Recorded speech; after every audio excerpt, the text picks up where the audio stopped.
Hey everybody, welcome back to my channel. Today I'm going to take you with me while we go and collect our maple sap. My family produces maple syrup. We just do it, sorry it's a little windy, we just do it for us and our family and friends. We don't sell it, but as you can see behind me we have a boil going and we're off to collect the trees that we have tapped and see how much we get. So coming with me is Darla and Hank. It's Hank. And my husband is on the four-wheeler. Can't see it now. We follow this trail here. It's quite muddy out, so I got boots on. But we follow this trail. We go through the woods up ahead here. And he has a four-wheeler with a large container on the back of it. And we take our buckets, like I have here. We fill it up from the trees, from the buckets from the trees, and we pour it into the big container and then bring it back. So I will show you when we get there. So there's the four-wheeler with the large bucket on the back, and we take the smaller buckets and we pour them into that large container on the back of the four-wheeler. But I will, instead of carrying those buckets from the trees, we put it in our containers and then we carry it over and dump it into the large container.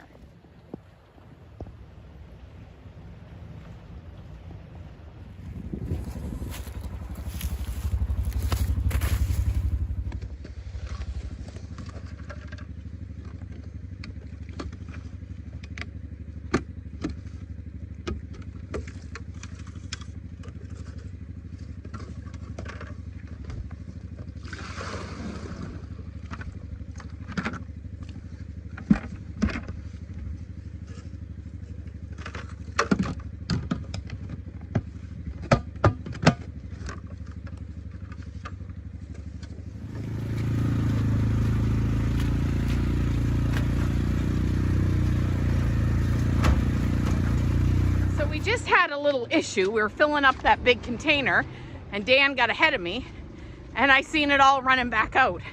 He had forgot to shut the lever off, so we were putting it in and it was running out the bottom. Whoops. So anyway, we fixed that and off we go again. Now before people start asking, I could ride on the four-wheeler with Dan, but I prefer to walk. You don't get any exercise sitting on the four-wheeler. He does get quite a bit ahead of me and I don't collect as much as he does, but I don't mind going for the walk either. So I'm out walking the trail collecting and he drives a four-wheeler with the big container on the back. And Hank kind of hangs out with me. He likes to stick with me. I help him over the big puddles. There's lots of big like washouts through here, especially now with everything melting and we've had quite a bit of rain. So I'll carry him over that, but he loves coming, so he hangs out with me.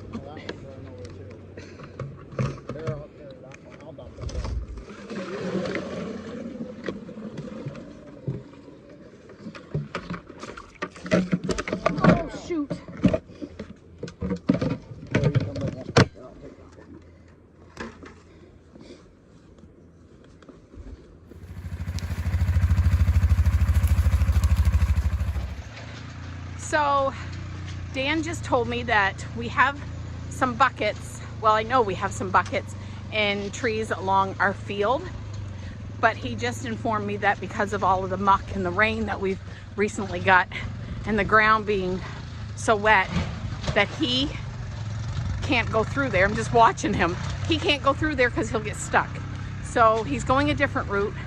I'm following him so I will know where to go.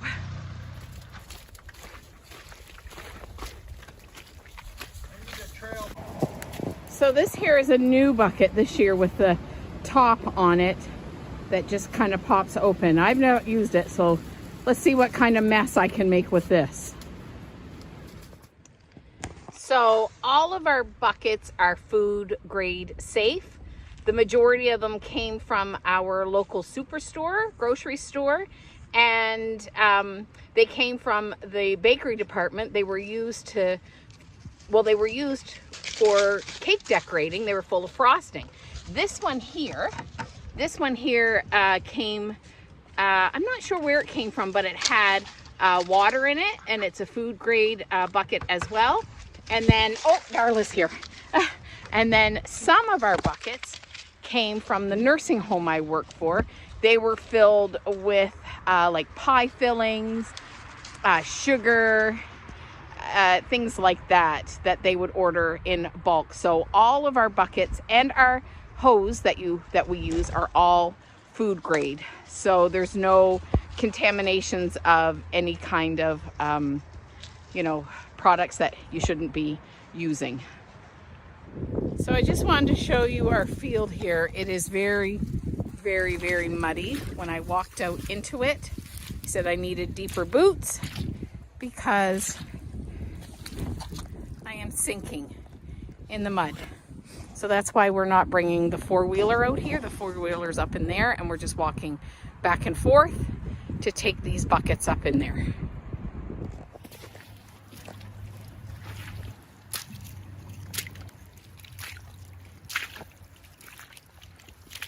Hank's gonna need a bath. Yes, you are. So this little clip is the life of a show dog.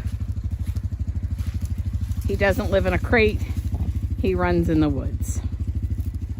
So just to update you on Hank, he is a retired show dog, but even as a show dog, he lived this kind of life. He is now 7 years old, so he is entered in a show the end of May that has a veterans category, because a dog is considered a veteran when they're 7 years old, because he looks really nice still. He's got really good conformation. Not a lot of hair, but in veterans, doesn't matter with hair, teeth.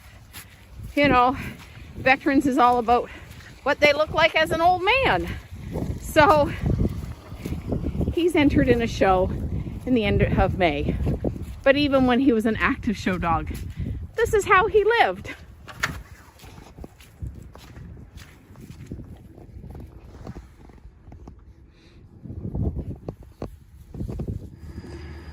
We are back. We're done collecting. I don't know if you can see the line, but the line is right here. So we're over halfway full. There is approximately, what is that? 700 liters of sap in here. And now we're gonna get ready and we'll boil it down within the next couple of days. It's quite a process to boil it down.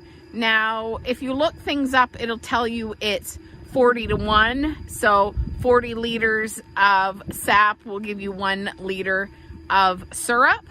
And we find that not correct. When we do it, it's about 45 to 50 liters.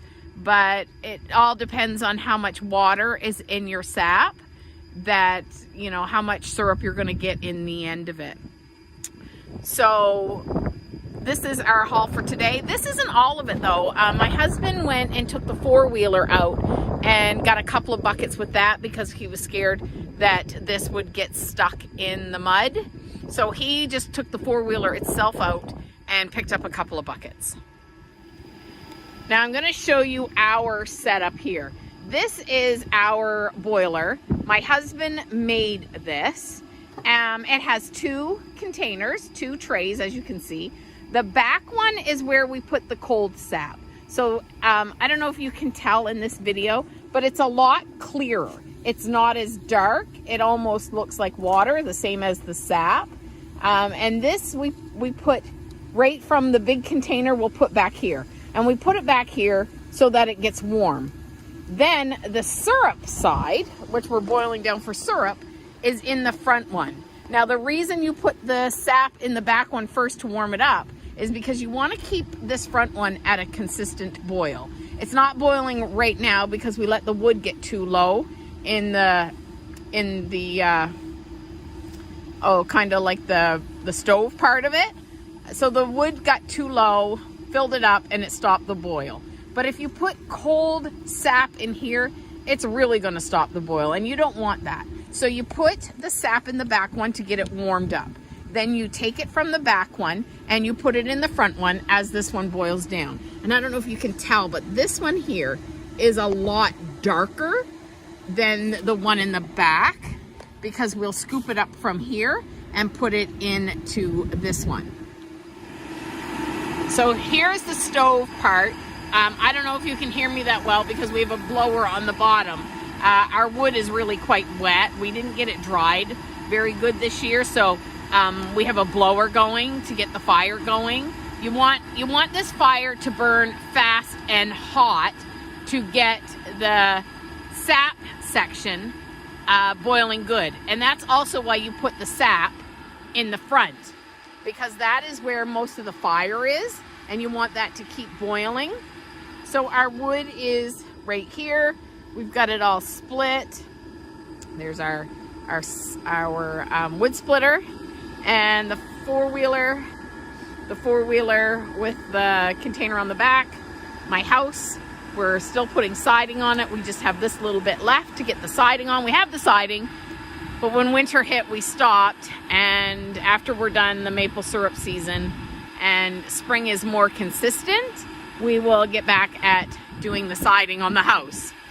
But this is our maple syrup setup. Now, when you're making the sap, there has to be a certain amount of water in the sap, and I don't see our hydrometer out here, but we have what we call, I think it's called a hydrometer or I don't know if I'm correct, but it measures the amount of water that is in the sap, and there is a certain line that you want to get to. So when we get it boiled down from here, we will then move it. When we get it down as far as we can, we will then move it to a pot and a propane burner to burn it down, because then we have more control over it to get the water to the right consistency.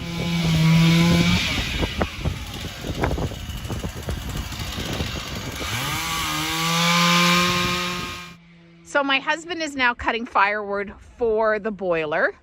But once we get the water hydration level correct in the sap, then we heat it up again and we put it through 2 sets of filters.